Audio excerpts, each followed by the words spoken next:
Gravando então, vamos lá. Primeiro eu quero agradecer as muitas manifestações de carinho que a gente recebeu no fim do ano passado. Alguns de vocês combinaram, porque foram muitos vídeos. Então eu recebi vários vídeos de vocês, queria agradecer, a gente ficou muito feliz. A gente passou o Natal, o Ano Novo, com o coração cheio de gratidão pela igreja, por essa comunidade.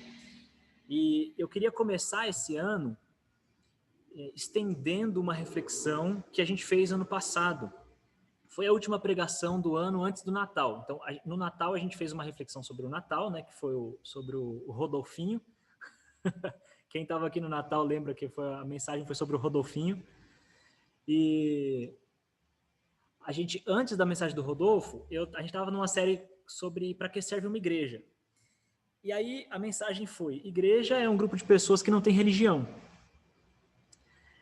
E aí eu pensei, a gente precisa estender mais isso. Não dá para falar numa mensagem de 30, 35 minutos, 40 minutos, o todo que é esse conceito de que o cristão não tem religião. Por isso a gente está começando essa nova série que chama Como Ser Cristão Sem Ser Religioso. Esse nome da série também é o nome de um livro, de um autor chamado Fritz Ridenu, e é um livro que já está esgotado em editora, mas talvez se encontre em sebo. Coloca no Google lá, Como Ser Cristão Sem Ser Religioso, que é um livro, assim, minúsculo. Ele deve ter o quê? Suas menos de 90 páginas. Deve ter umas 60 páginas. É bem pequenininho. Recomendo que todo mundo leia, porque a série ela está se inspirando no livro. E aí, claro que eu estou somando algumas percepções e algumas coisas que eu tenho percebido no evangelho e percebido na vida. Então a gente vai começar essa série, Como Ser Cristão Sem Ser Religioso. Eu vou confessar para vocês que isso é só uma capa, é só um rótulo, uma embalagem para dizer que a gente vai estudar a carta de Paulo aos Romanos. Então o estudo que a gente vai fazer aqui, a sequência, é a carta do apóstolo Paulo aos Romanos, e a gente vai entender o que Paulo disse aos Romanos e como essa carta nos liberta da religiosidade. O pessoal do meu pequeno grupo já estudou, mas eu não estou nem aí, eles vão estudar de novo. Vão estudar de novo, porque nunca é demais estudar a carta aos Romanos. E aí, quem leu a descrição na legenda lá, eu começo com uma frase do Richard Rohr, que diz o seguinte: o mundo não confia mais em cristãos que amam a Cristo, mas não amam mais nada. Esse fanatismo religioso, essa idolatria, não só de Jesus, mas da Bíblia, é uma vida bitolada em Jesus e nas questões religiosas. O mundo já não está confiando mais e não quer mais saber de cristãos que estão tão bitolados em Jesus, tão bitolados no texto bíblico, que não conseguem ser bons profissionais, bons maridos, boas esposas, bons filhos, bons pais. Eles estão tão fissurados em Jesus, e só Jesus, e só Jesus, e só falam de Jesus, e não conseguem falar outra coisa, que não há mais relacionamento com qualquer outra coisa na vida. Então a gente precisa se despir dessa religiosidade. Eu acho que eu gosto do termo do desintoxicar, né?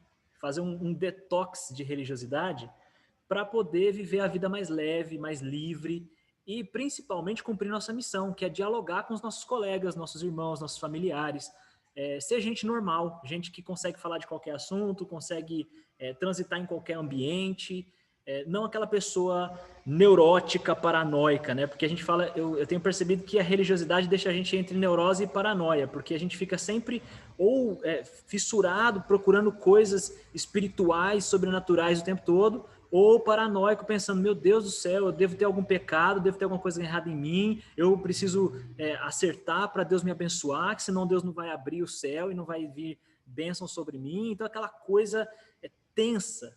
O evangélico brasileiro, a grande massa evangélica é um tipo de gente tensa, é tenso com a vida, é tudo, eu não posso, eu posso, não posso. A pergunta que o pastor mais recebe na vida é: pode fazer isso ou não pode fazer isso?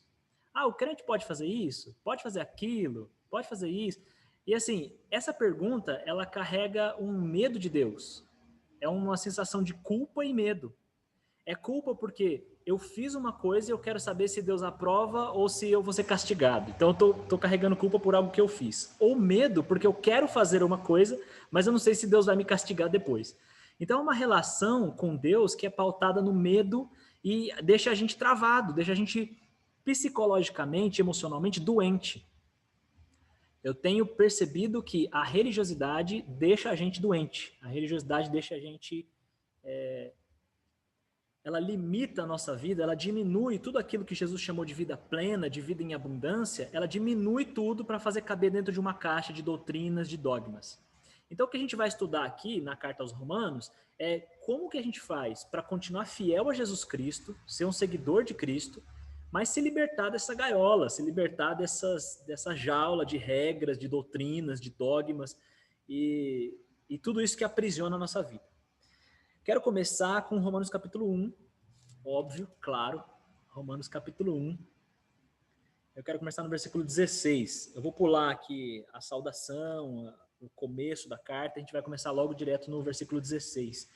Recomendo que vocês leiam todo o texto, depois pega um tempo em casa, vai ler Romanos. Hoje a gente vai ficar nos 3 primeiros capítulos, Romanos 1, 2 e 3. Quero fazer só um panorama, mas depois tem que ler com calma para se aprofundar. Vou colocar minha Bíblia na tela, me digam aí se vocês estão vendo. Eu vou pedir para vocês ligarem o microfone e falarem, porque quando eu coloco a Bíblia na tela, eu não consigo ver vocês. Apareceu a Bíblia? Foi. Tá aparecendo sim. Sim. Beleza. Tá sim. Beleza, vamos lá. Deixa eu só arrumar isso aqui. Então vamos lá, no versículo 16, Romanos capítulo 1, versículo 16. Não me envergonho do evangelho, porque é o poder de Deus para a salvação de todo aquele que crê, primeiro do judeu, depois do grego. Porque no evangelho é revelada a justiça de Deus, uma justiça que do princípio ao fim é pela fé. Como está escrito, o justo viverá pela fé. Esse é o princípio que ele vai discorrer na carta aos Romanos. O princípio é, o que eu quero dizer a vocês é o evangelho. A mensagem que aqui eu começo a escrever nessa carta, eu vou chamar de o evangelho. E essa mensagem, o conteúdo dessa mensagem, é o poder de Deus para a salvação daquele que crê. Quando ele coloca primeiro do judeu, depois do grego, o que ele quer dizer é, a salvação de Deus não é apenas para os israelitas, não é apenas para os judeus, é para todos. A salvação está disponível, ela está... existe um potencial para a salvação em todas as pessoas, independente da sua etnia, independente da sua nacionalidade. Então, ele já está aqui abrindo a carta dizendo, o evangelho é o poder de Deus para salvar todo aquele que crê. Se a pessoa crê, independente de ser judeu ou grego, ela tem potencial para ser salva, porque a salvação não é por obras, é o que ele vai dizer no versículo seguinte, é revelada nessa mensagem a justiça de Deus. Essa justiça é pela fé, do princípio ao fim. E é muito curioso quando ele fala do princípio ao fim, porque ele está falando desde o Gênesis até o último dia de vida na Terra. Essa justiça de Deus é pela fé. E a gente vai ter que entender o que significa justiça, né? Paulo tem em Romanos um conceito muito, muito parecido com um tribunal, como se Deus fosse um juiz, a gente fosse o réu, e aí Deus vai estabelecer a justiça, ele vai estabelecer a sentença. E aí o que Paulo diz, essa sentença, do princípio ao fim, essa salvação àquele que crê, é pela fé. Ou seja, desde o Antigo Testamento, mesmo quando a gente estava falando da lei de Moisés, da Torá judaica, dos mandamentos, desde aquela época, ainda assim, era pela fé e não pelos mandamentos. E é o que ele vai provar na carta aos Romanos, ele vai fazer uma exposição brilhante de como desde o Antigo Testamento, mesmo antes da Torá judaica, a salvação não é por seguir regras da lei, não é por seguir regras da Torá. A salvação é pela fé. E aí ele já começa citando as escrituras, dizendo, o justo viverá pela fé. Ele está citando Abacuque, capítulo 2, versículo 4. Então o que ele quer dizer? O Antigo Testamento já dizia, a salvação é pela fé e não pelas obras. Não é porque você é bom, não é porque você cumpre regras, é porque Deus é gracioso e é por causa da fé. Mediante a fé, mediante a graça, através da fé. Beleza. Então esse é o principal ponto, é o primeiro argumento. A gente continua lendo o texto em Romanos 1, e esse texto ele é muito mal interpretado. Eu quero ler, depois vou falar da interpretação errada desse texto. Vamos ler juntos aqui, se você estiver acompanhando na tela ou na sua Bíblia. Essa é uma série, gente, que eu não sei, talvez vocês vão perceber que ela vai ter muito mais cara de estudo bíblico aprofundado do que pregação, sermão. Então a minha preocupação aqui não é tanto aquecer e inspirar o seu coração como a gente faz no sermão. A minha preocupação aqui é te dar alimento sólido, é te dar estudo bíblico profundo. Então eu recomendo muito que ao longo dessa série você tenha a sua Bíblia, um papel, caneta do lado, fazer suas anotações e, de novo, vou ressaltar o que eu falei no começo. Se você quiser, liga o microfone, fala aí se tiver dúvida, pode interromper a qualquer momento. Versículo 18. Portanto, a ira de Deus é revelada dos céus contra toda a impiedade e injustiça dos homens que suprimem a verdade pela injustiça. Pois o que de Deus se pode conhecer é manifesto entre eles, porque Deus lhes manifestou. Pois desde a criação do mundo, os atributos invisíveis de Deus, seu eterno poder e sua natureza divina, têm sido vistos claramente, sendo compreendidos por meio das coisas criadas, de forma que tais homens são indesculpáveis. Porque, tendo conhecido a Deus, não o glorificaram como Deus, nem lhe renderam graças, mas os seus pensamentos tornaram-se fúteis, e o coração insensato deles obscureceu-se. Dizendo-se sábios, tornaram-se loucos, e trocaram a glória do Deus imortal por imagens feitas segundo a semelhança do homem mortal, bem como de pássaros, quadrúpedes e répteis.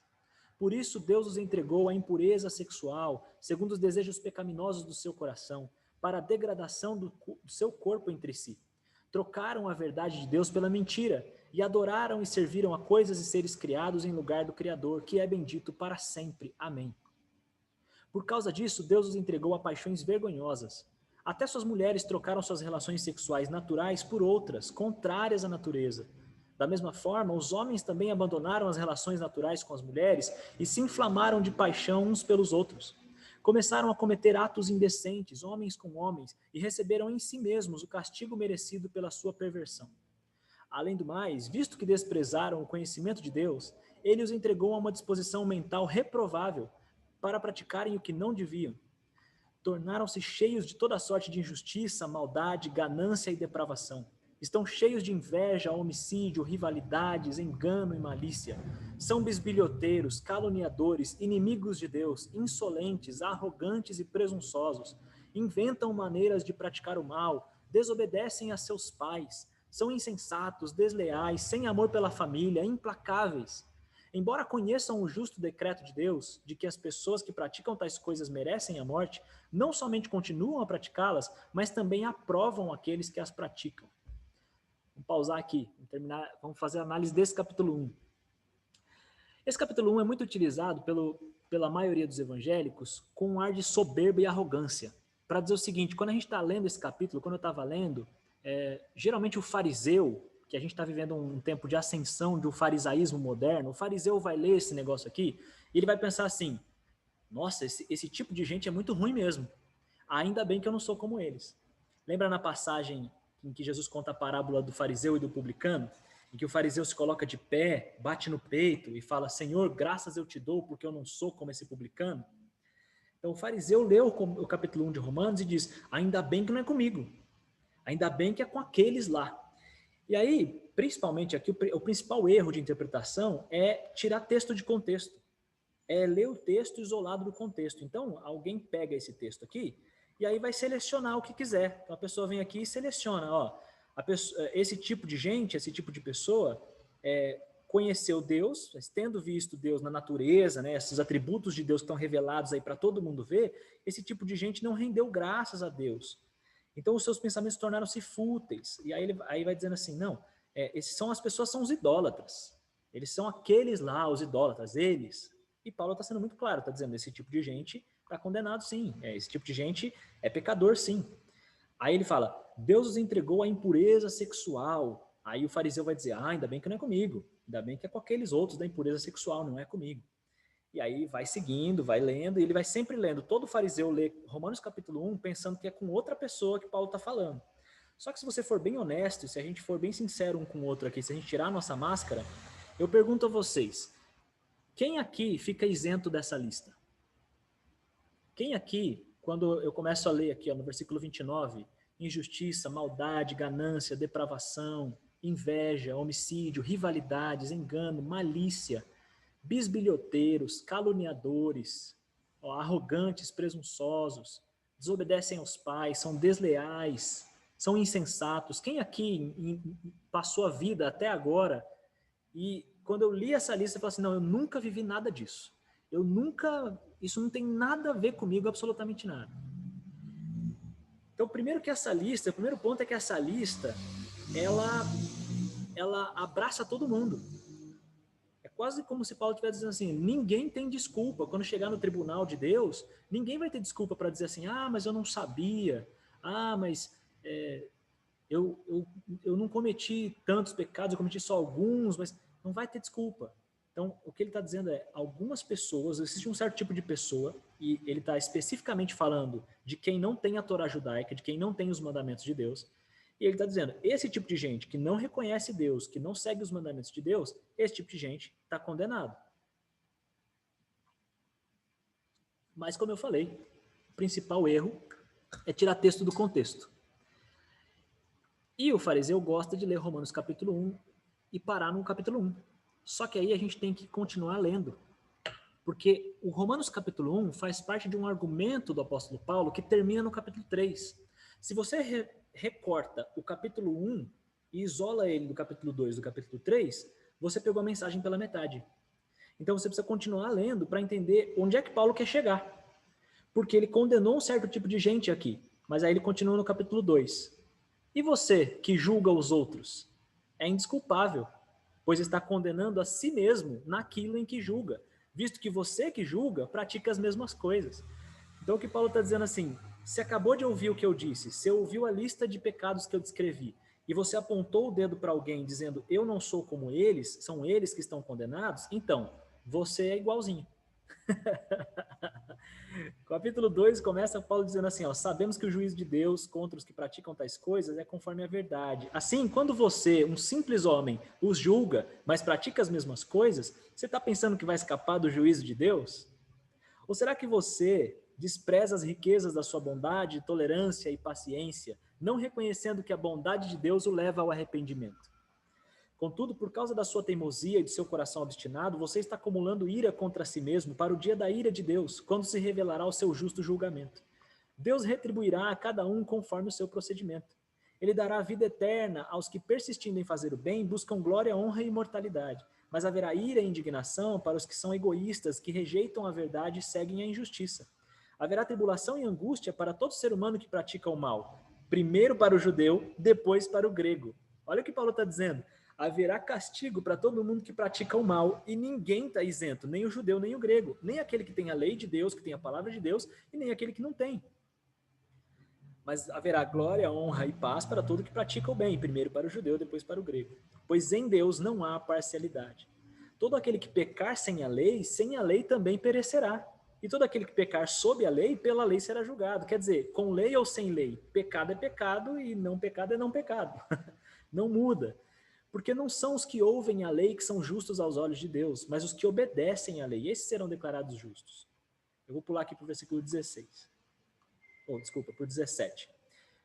Ora, você leva o nome de judeu, apoia-se na lei e orgulha-se de Deus. Você bate no peito para dizer, eu conheço o Deus verdadeiro, eu tenho a palavra de Deus, eu conheço a palavra de Deus, eu sigo a lei de Deus, eu sou um cidadão de bem. Você conhece a vontade de Deus e aprova o que é superior, porque é instruído pela lei.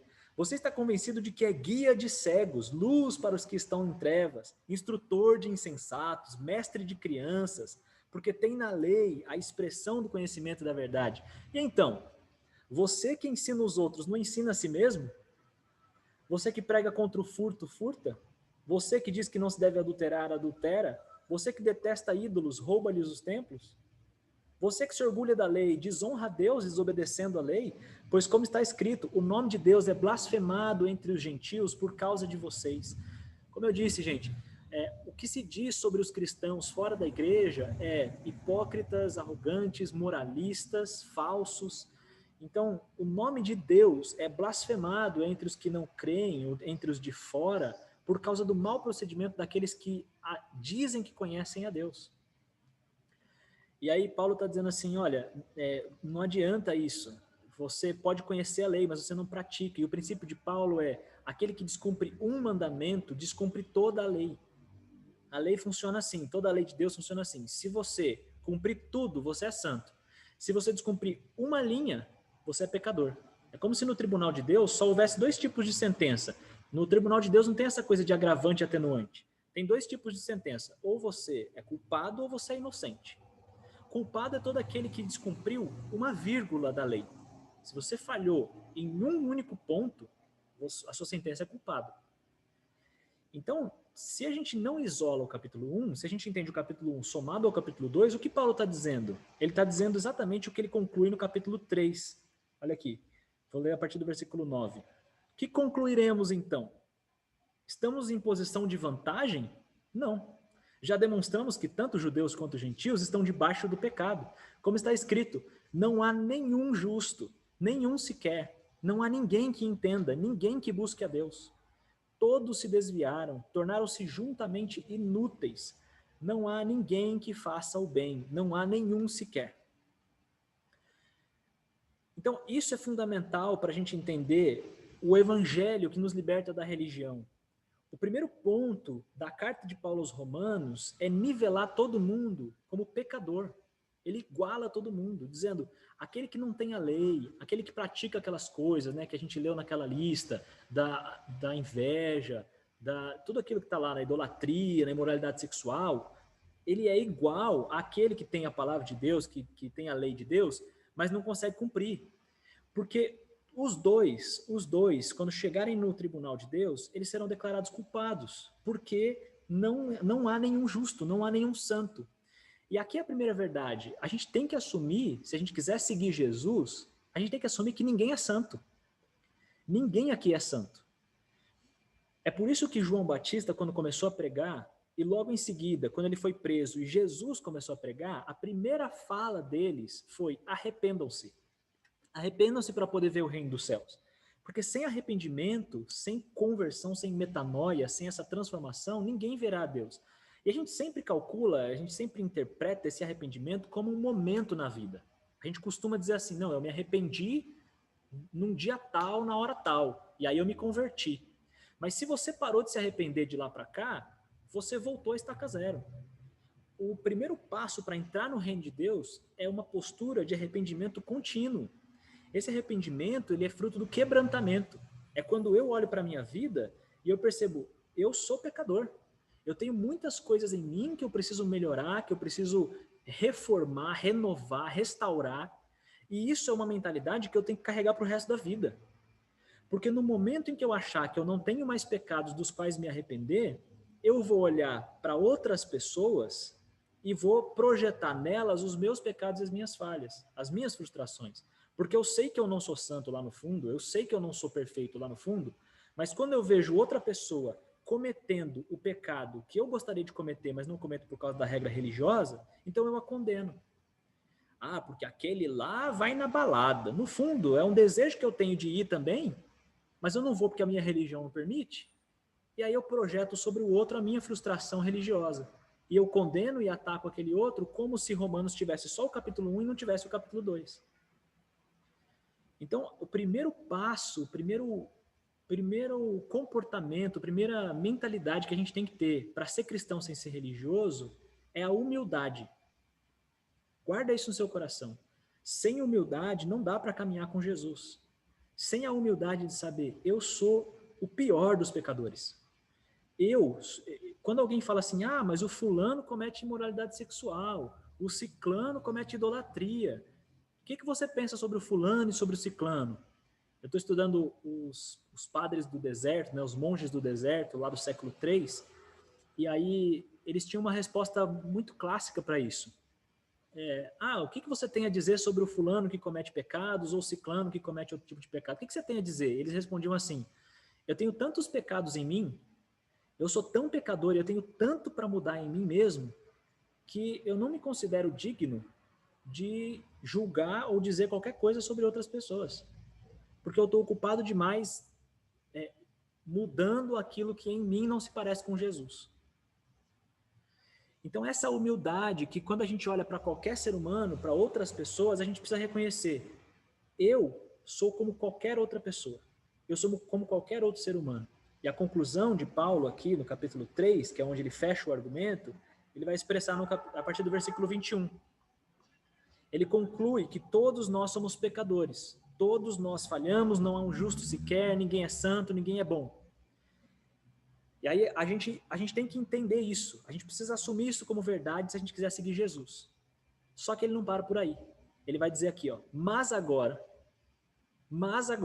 se manifestou uma justiça que provém de Deus, independente da lei, da qual testemunham a lei e os profetas. Quer dizer, a lei e os profetas testemunhavam dessa justiça. Mas essa justiça ela não depende da lei, ela é maior que a lei. Versículo 22. Justiça de Deus mediante a fé em Jesus Cristo para todos os que creem. Não há distinção. Versículo clássico aqui, ó. Pois todos pecaram e estão destituídos da glória de Deus. Não há distinção. O judeu, o gentil. E a gente tem que entender do que ele está falando. Gente, Paulo era um fariseu. Ele era o fariseu dos fariseus. Ele era membro do Sinédrio. Ele era alguém importante. Estudou aos pés de Gamaliel, uma das melhores escolas rabínicas de Israel. Ele era assim, ele era o grande judeu do tempo dele. E quando ele se converteu, ele está dizendo aqui, gente, não há distinção entre o fariseu, que ele mergulha na lei de Deus e ele fica ali bitolado, tentando cumprir, ele fica tentando agradar a Deus o tempo todo, e aquela vida travada, diminuída, cheia de, sabe, aquela coisa cheia de impedimentos. E o gentil, para vocês terem uma ideia, os romanos e os gregos tinham, por exemplo, o templo da deusa Afrodite, em que se praticava orgias. E olha o que Paulo está dizendo. O fariseu, que passa a vida bitolado tentando agradar a Deus, e o gentil, que acabou de sair de uma vida de orgias, os dois são pecadores. Os dois são pecadores. Não há distinção. Todos pecaram. Todos pecaram. Não há nenhum bom, não há nenhum justo. Ninguém é santo. Ninguém há que se esforce o suficiente para Deus olhar e falar assim, finalmente você atingiu a meta. Finalmente você chegou lá, você é santo. Não há ninguém. Ninguém consegue. Para a gente entender isso, é a mesma coisa que a gente pensar assim. Imagina que você entrou numa escola, a vida é uma escola de Deus, e aí vocês chegaram nessa escola, entraram na sala de aula, sentaram na cadeira, e aí vem o diretor, o próprio Deus, aparece ali e diz o seguinte, bem-vindos ao curso, né, esse curso é o curso da vida, e vocês vão aprender lições aqui, e vocês vão ter que fazer trabalhos, e vão ter que fazer provas. Os trabalhos, a nota dos trabalhos somada com a nota da prova vai dar a média final. E a média final vai dizer se vocês são aprovados ou não. No fim, vocês vão pegar o boletim e aí vocês vão ver se vocês foram aprovados ou não. Qual a pergunta que vocês fariam? Alguém responde aí. Vamos ver quem era aluno do fundão, porque eu sempre fui aluno do fundão. Qual é a média? Essa é a clássica de aluno do fundão. Sempre é. Qual é a média? Primeiro pergunto, Deus, qual é a média? Porque eu vou ter que fazer trabalhos e provas, ok. Qual é a nota que eu preciso tirar para passar? Aí Deus vai falar assim, olha, somando a nota do trabalho com a nota da prova, o trabalho e a prova, vocês vão ter uma nota de 0 a 10. Somando tudo, se vocês acertarem tudo, vocês vão tirar 10. A média para passar é 11. Aí a gente falaria, Deus, não entendi. Como assim? Se eu fizer todos os trabalhos em dia, se eu entregar tudo certo, se eu acertar todas as questões da prova, se eu gabaritar a prova, se eu estudar muito, eu tirar 10, eu não passo? Não, porque a média é 11. Então como é que funciona? Funciona assim, só tem um que pode tirar 11, que é o Cristo. E aí você tem que depositar a sua fé e sua esperança nele. Porque a nota 11 dele, ela carrega o boletim de todo mundo nas costas. Se você confia nele, você passa de ano. Se não, você reprova. O argumento de Paulo é: nossa justificação é gratuita pela fé, pela graça.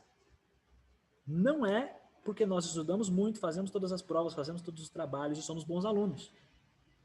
Então a vida humana, a vida aos pés de Jesus, o seguimento de Jesus, não se trata de viver uma vida bitolada tentando ser perfeito.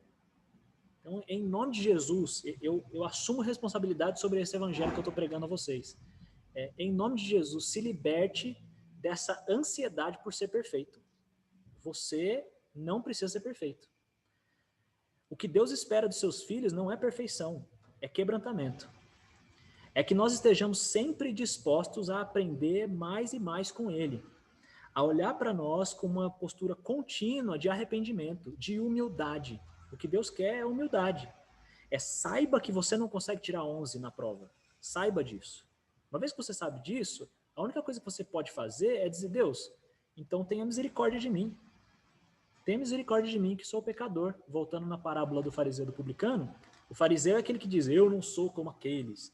Mas o publicano diz, tem misericórdia de mim, porque eu sou pecador. Quando eu olho para dentro de mim, se eu for bem sincero e honesto comigo mesmo, eu vou ver que eu tenho tantas falhas e tantos pecados que eu jamais seria digno de entrar no céu. Então, se você pensa que você é digno de entrar no céu, você é um fariseu. E você precisa se converter imediatamente. Porque você não é digno. Não há ninguém aqui nessa chamada de Zoom, nem nesse canal do YouTube, se você estiver assistindo a gravação. Ninguém é digno. Ninguém merece. E você precisa saber disso. Todos pecaram e estão destituídos da glória de Deus. E aí o versículo 24. Sendo justificados gratuitamente por sua graça, por meio da redenção que há em Cristo Jesus. Em Cristo Jesus. A salvação está em Cristo Jesus. É por causa do que Ele fez, não por causa do que nós fazemos. É por isso que aquela canção diz, é meu, somente meu, todo o trabalho, e o seu trabalho é descansar em mim. Todo o trabalho para a salvação, para nos levar para o céu, é de Cristo Jesus. Aí você pode pensar assim, mas bom, então agora eu vou viver a vida de qualquer jeito, porque já que eu não consigo tirar 11, eu vou viver a vida de qualquer maneira. Bom, isso é literalmente,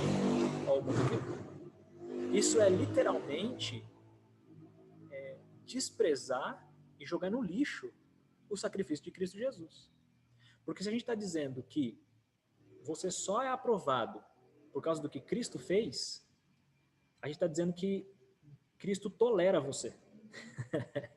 Se nós todos somos pecadores e só somos salvos pela graça, a gente tem que dizer assim, obrigado, Senhor, por sua imensa paciência e tolerância com a gente. Porque é uma tolerância imensa. Deus nos tolera. Porque nós somos pecadores, nós não merecemos. Então, nós temos agora, diante de nós, duas possibilidades. Desprezar essa graça e viver de qualquer maneira, ou desenvolver um coração grato. Mas aí eu continuo no próximo capítulo, nos próximos capítulos eu vou falar sobre as implicações dessa graça. O que é desenvolver um coração grato na jornada, para caminhar com Jesus Cristo. Mas o primeiro ponto para a gente fechar essa reflexão aqui, é a gente sair daqui todo mundo com isso firme na cabeça, essa consciência firme. Ninguém aqui é santo, ninguém aqui merece, ninguém aqui é melhor que ninguém. Se você lê Romanos capítulo 1 e tenha o desejo de apontar para a vida de alguém e dizer, você se encaixa na descrição de Romanos capítulo 1 e eu não me encaixo, lembre-se de ler Romanos capítulo 2. Lembre-se que você tem uma outra lista para você. E todos nós somos pecadores e só somos salvos, só estamos de pé por causa da graça de Jesus Cristo. Então, humildade, humildade, humildade. Amém? Amém. Amém. Alguém tem alguma dúvida, algum comentário? Eu vou deixar ainda aberta a gravação, porque às vezes alguma dúvida pode complementar aqui a nossa reflexão.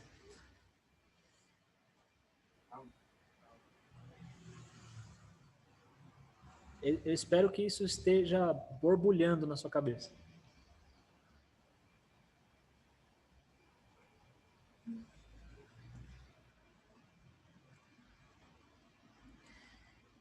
Vamos orar? Vou interromper a gravação aqui. Se você está assistindo isso no YouTube, entra nos grupos de WhatsApp da igreja, se aproxima da gente, as redes sociais, para saber o que acontece.